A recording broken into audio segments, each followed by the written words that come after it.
నీ కడుపున పుట్టిన బిడ్డలు హాస్పిటల్ లేక చచ్చిపోయారు. నీ కడుపున పుట్టిన బిడ్డలు చదువు లేక రోడ్ల మీద తిరుగుతున్నారు. నీ కడుపున పుట్టిన బిడ్డలకి ఇంత పని చేసుకోవడానికి పని లేక బజార్లో పడ్డారు. నీ బిడ్డలకి భూమి లేదు, చదువు లేదు, దవాఖాన లేదు. నీ కడుపున పుట్టిన బిడ్డల్ని తల్లిదండ్రులే చంపుతున్నారు మీ ఓట్లు అమ్ముకొని. నీ సభాముఖంగా చెప్తున్నా, ఎవడి జీవితం వాడే నాశనం చేసుకుంటాడు. ఇక్కడ ఎట్లా అమ్ముకుంటావమ్మా నీ ఓటుని?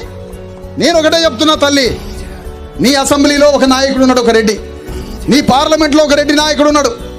వీళ్ళందరినీ నువ్వు ఓట్లు అమ్ముకొని పంపిస్తున్నావు. రోజు సెల్ ఫోన్ చూస్తున్నావు కదా.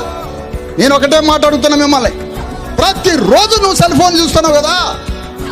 నీ కడుపు ఆకలి గురించి, నీ ఇల్లు గురించి, నీ భూమి గురించి, నీ హాస్పిటల్ గురించి, నీకు ఒక ఏదైనా గ్రామంలో పని చేసుకోవడానికి పని గురించి, మీ బిడ్డలకి స్కూల్ గురించి నీ రెడ్డి నాయకుడు ఎప్పుడైనా అసెంబ్లీలో కానీ పార్లమెంట్లో కానీ మాట్లాడిండా?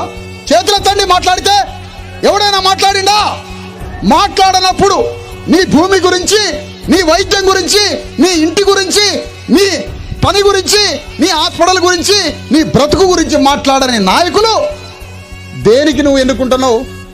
దేనికి ఓటేస్తున్నావు? దేనికి వాళ్ళని అసెంబ్లీకి పార్లమెంట్కి పంపిస్తున్నావు? 500 రూపాయలకి ఓటు అమ్ముకుంటున్నావు అంటే నీ కడుపున పుట్టిన బిడ్డలకి నువ్వు విషం ఇచ్చి చంపిన దాంతో సమానం అవుతున్నావు. ఇక్కడ విషం పోసి చంపుతున్నావు నీ బిడ్డలకి.